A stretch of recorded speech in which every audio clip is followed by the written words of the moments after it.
Hey guys, so I know this is kind of, in a way, just kind of beating the bush, but I'd received one email that had asked if I could do like a really quick cleaning video of a Glock 19. I currently don't have a Glock 19 in my possession, so, a Glock's a Glock's a Glock. So, they break down about the same. And I'm going to go ahead and lock this open. That's usually how I start. Before I do anything with any kind of weapon, I usually will have it open where I can easily check it, make sure there's nothing in the barrel, and then go ahead and drop it down. Now that you know there's not anything in there, I've seen different ways of how people pull Glocks apart. You can either sink back on it, and basically how you do this is, imagine you pinch. So you put your finger right up under the sight and you just kind of squeeze. So how I've done it for the longest is squeeze, drop this down, let it go forward, pull the trigger, and then it pops off. Another way I've seen it is check it, pull the trigger, and then barely pop it back, and then bring that down. So either way works. It gets it open. And so if you have a gun that's been shot a lot of times, you'll get a lot of buildup kind of in the forward area of the magazine. You'll get a lot on the underside of the slide. I have seen some where the recoil rod or the coilover setup, where you get, granted, I don't know, 1,000 rounds plus, you get some kind of buildup on here. Me, I like to try and clean it at least once every year, even if I never really pull the gun out, just to kind of help mitigate any kind of rust or anything like that. So these are your four main parts. You're going to have if it's a Gen 3, it's going to be a rod. If it's 4 and up, it's going to be like a coilover. Your barrel. Your main focus parts, like I said, would be definitely the barrel, especially if you shoot lead rounds. And the brush that comes with the Glocks, it's the plastic style bristles. That would be good enough if you wanted to. You could go brass and run a brass brush through it. But if you shoot mainly stock ammo, that's mainly going to be copper. Or jacketed, either hollow points or jacketed full metal jackets, and you wouldn't really have to worry with brass or your coppers. The only thing on the barrel, starting out, of course, if it's been sitting for a while, fine, whatever lube you like, whatever kind of oil, and just kind of dab a little bit on the outside and wipe it down.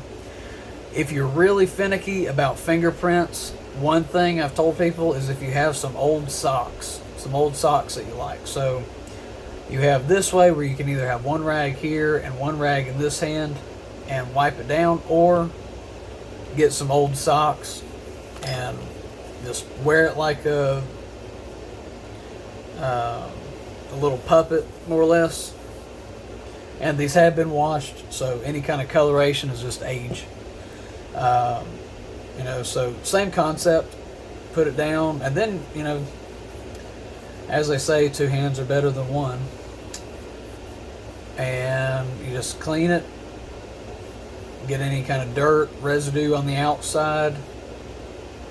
And what you can do is, like the top of a lot of socks are reinforced with a lot more either wool or cotton, and so what you can do is just kind of douse a little bit of oil in the fingertip area, and then you can just use, whatever size finger works and fit it down in there, and clean along the inside of the rails. One thing you can do, if you have a nail, you can use your nail, get on the inside, and just kind of go all the way up, just kind of cleaning it as you go.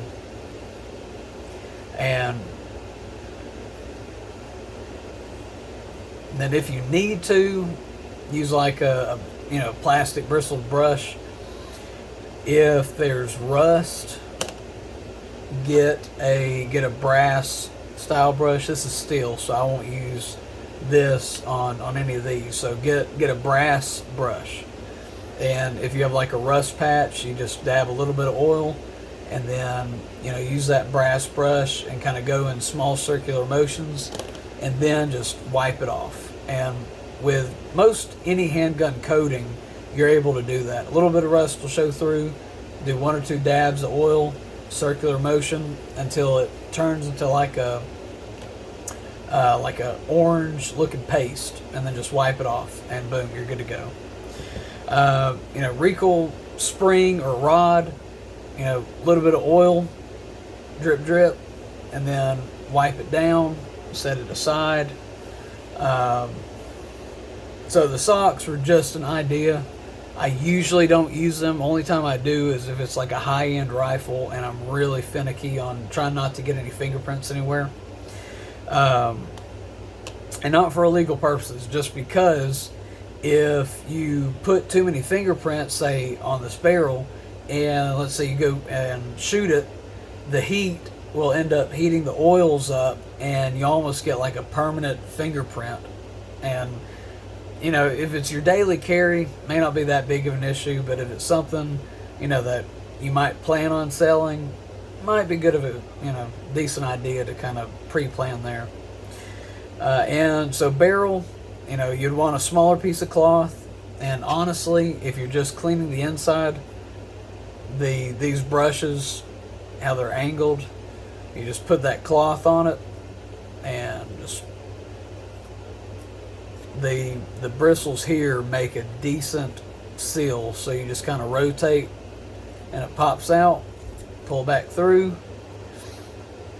And then on most ramps, you can occasionally get a buildup of either copper or lead.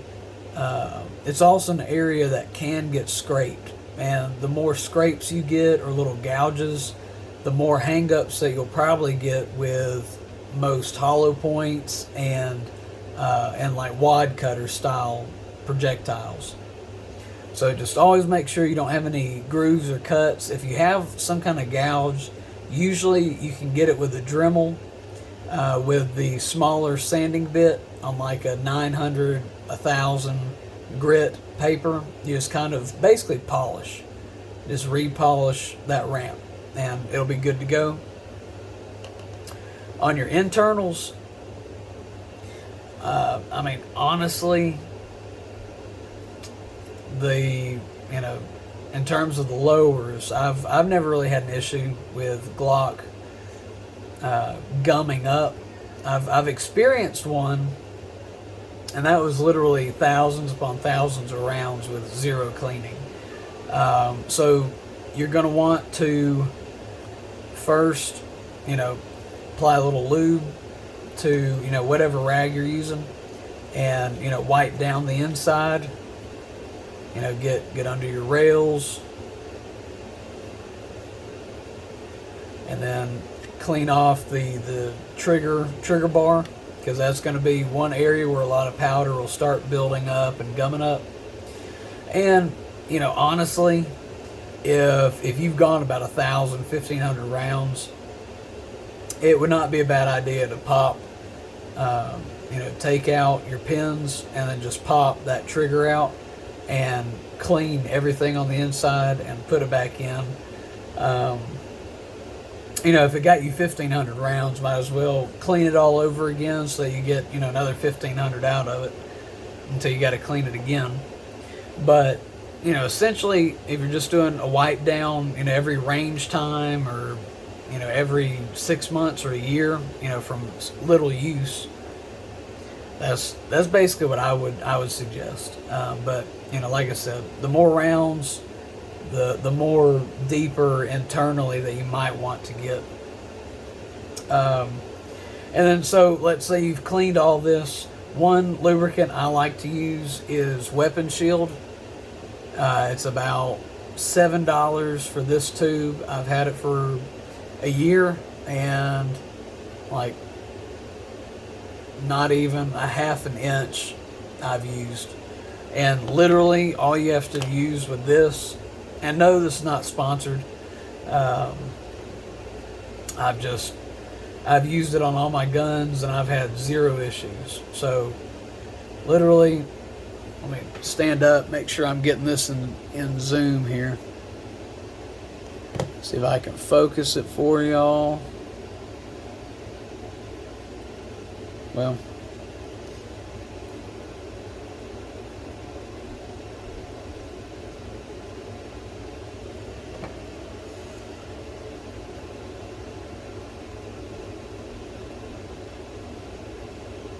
so literally that dot is enough for that whole area. And just do another little dot, another little dot, another little dot. Stand that up. Then again, plastic bristle. Just give it 1 or 2 quick wipes, and that literally is all I use in terms of the lower. If you ever experience a gritty trigger,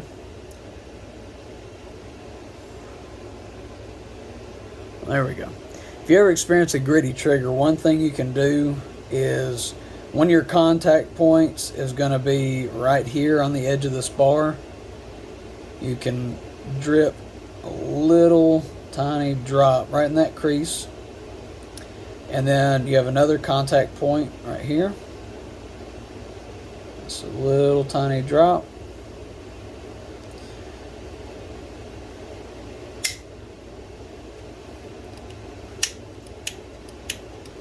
So you can see that contact point right on that polymer.